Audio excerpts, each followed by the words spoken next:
Good morning, beloveds. It's kind of a strange morning. We got up a little extra early, got to the park a little extra early, because I have to take Tom to work today. His car's at the mechanics. So, yeah, everything's gonna happen the way it happens today, and that just is the way it's gonna be. And the squirrels and the blue jays were definitely not interested today. I think I may have gotten one picture and it's flying away, and it's a terrible picture because it's flying away. So, but it was still a good day in the park. Any day in the park is a good day in the park. All right. So we are at September 10th.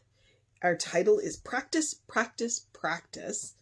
Our first quote is, they that overcometh shall inherit all things, and I will be their God, and they shall be my child. That is Revelations 21:7. Our next one is, the one who wishes scientifically to work out their problems must daily take time to meditate and mentally treat the condition, no matter what the apparent contradiction may be. And that is The Science of Mind, page 57. I believe that all our lives will be a ground upon which, in a manner of speaking, the devils in our habits fight for our eternal souls. This means that we shall never be free from the need to pay attention to our thinking, change destructive living habits, and develop spiritually. We are neither more nor less spiritual as we go to work than we are when we are sitting in meditation. How do we maintain our perseverance? As Ernest Holmes has suggested, practice. Practice what we know and keep venturing into what we do not know. We must keep reminding ourselves of who we are and then regularly center ourselves to prevent drifting off course. The dramatic realization of a truth is not necessarily a coping skill. I have known many people who have had some deep spiritual experiences only to falter in their spiritual progress. Why? Because they either did not practice from their new awareness, or they mourned the experience when it left. Through our choices, we can be more spiritually realized than ever. For a spiritual power does not come accidentally. It comes through devotion, dedication, and practice of our spiritual skills. Infinite mind inspires me. Infinite power expresses through me. Infinite life heals me and presents me as a true spiritual being. I practice what I know, always allowing myself to expand and grow into new spiritual arenas. I persist in clearing away non-productive thought, habits, and practice spiritual disciplines. In gratitude, I give thanks to the infinite for its continuous education of me. Practice, practice, practice. Jesse will occasionally talk about practice from the standpoint of a musician. And being a musician as well, I understand. When I was in marching band, they have these fancy little things where you can put the music on your instrument and then flip the pages, which is kind of annoying. And we're only allowed to do it while we're practicing. Once we get to the show, be that the football game or the competition or whatever it is that we're doing, we're not allowed to use those anymore. We have to memorize that music. And the way to do that is to practice the music. You practice that music until your fingers know exactly where they should be, when they should be. And to this day, there's a song that I still don't like to listen to on the radio, simply because it was the one song that he ground into us. It was an upbeat song. It was a good song.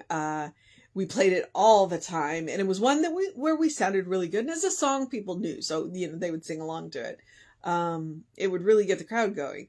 And 30 some odd years later, I might, if you handed me an instrument, I might be able to play that song. And so that is the point of practice. They say practice makes perfect.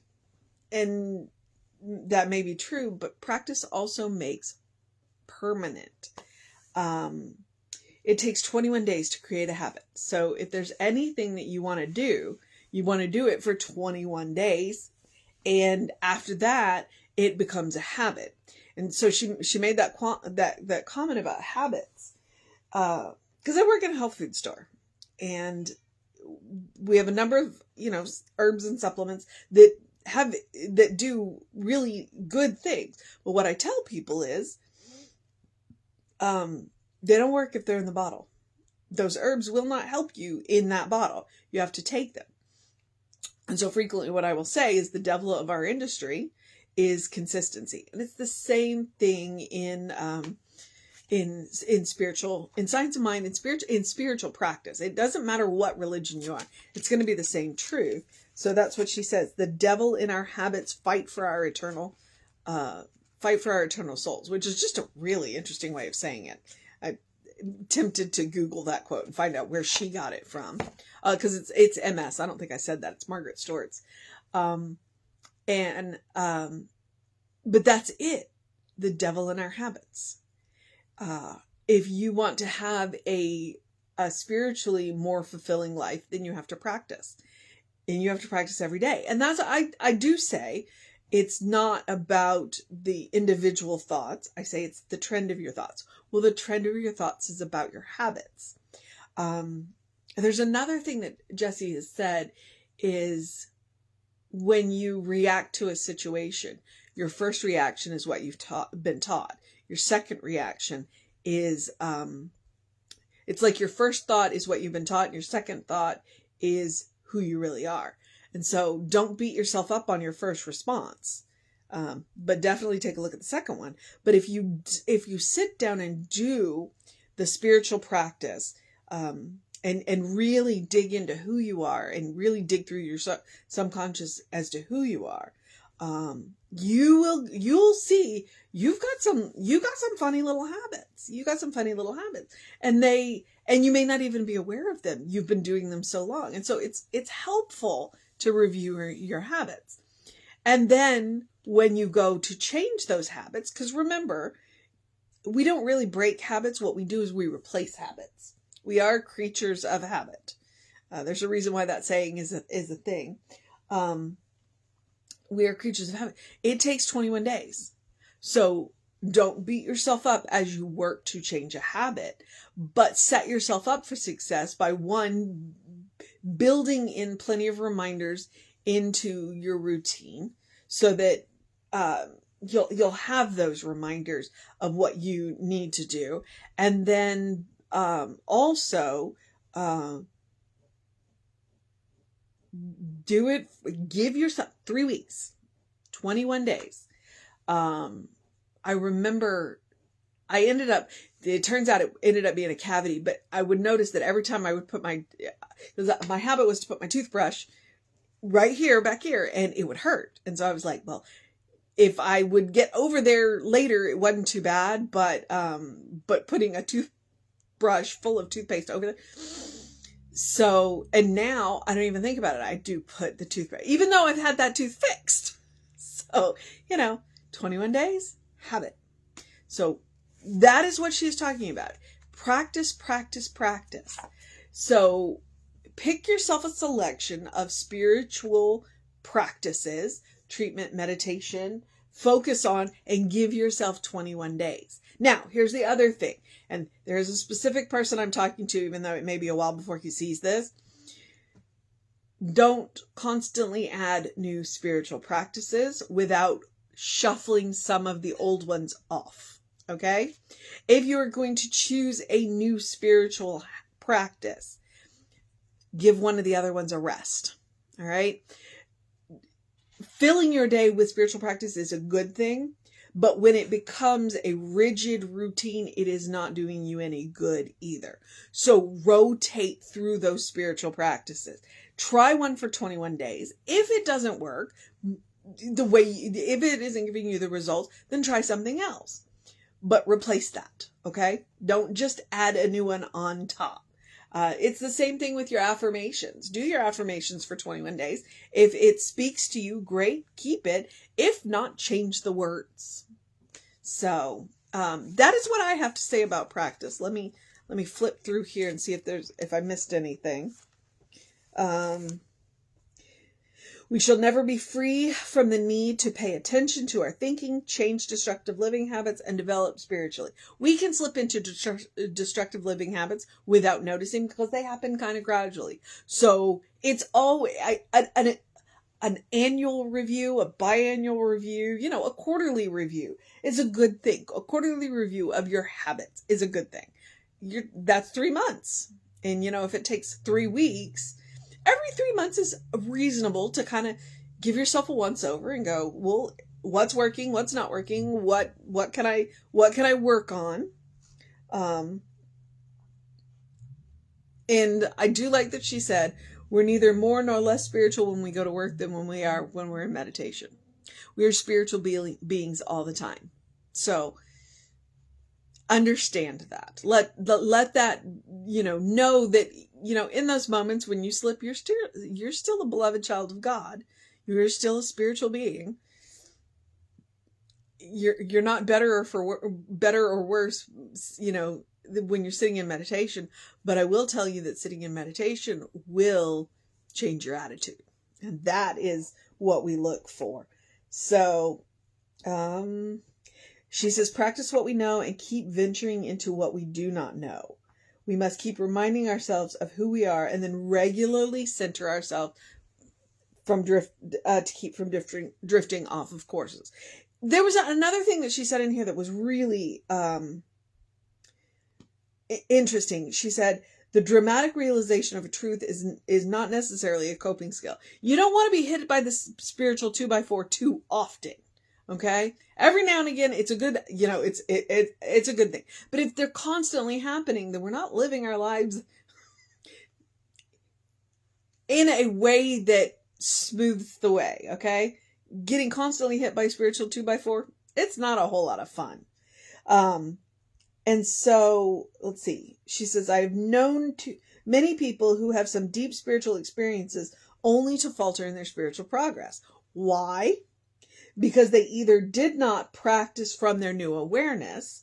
So it's like if you get hit by that spiritual 2x4, take that information in and allow it to shift you and practice from that new place, or they mourned the experience when it left.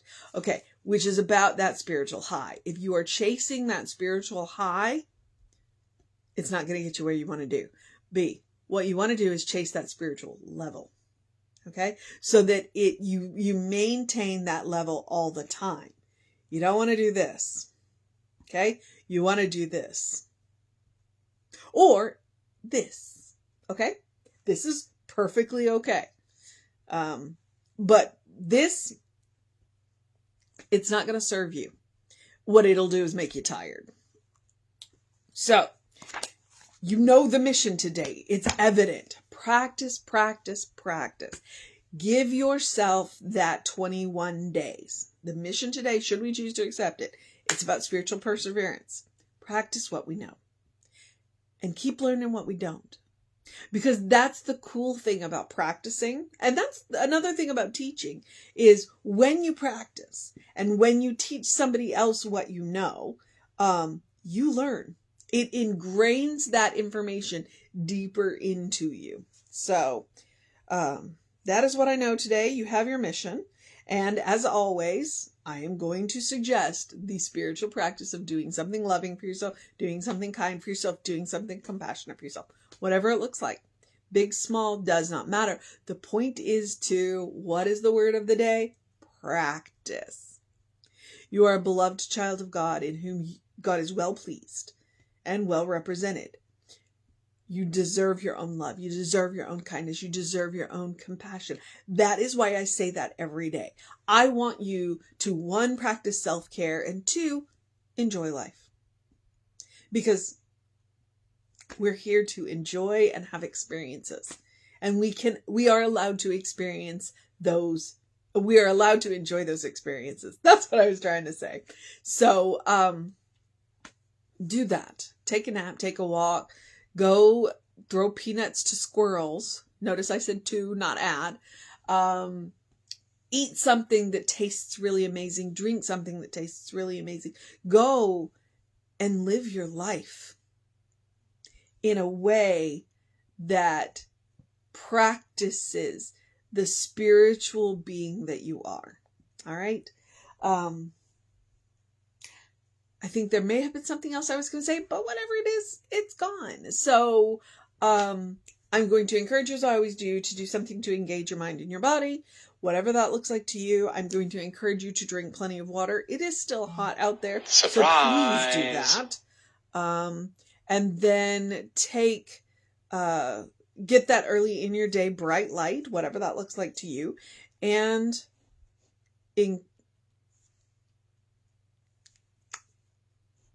open the windows of your soul.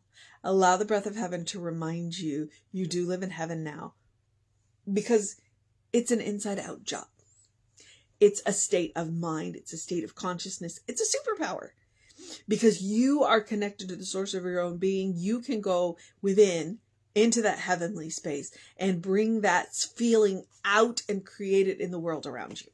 All right. And the best way to do that, one of the best ways to do that, is to practice what Emma says. I know, practice, practice, practice. What Emma says, look for the good and praise it. Look for all of it. From the tiniest micron of good into the biggest thing that you can see. And that is how you create heaven for yourself and how we create a world that works for everybody. All right. I was going to say something else and now I don't remember what it was because I heard a text message that I need to go and look at because, yeah. Okay.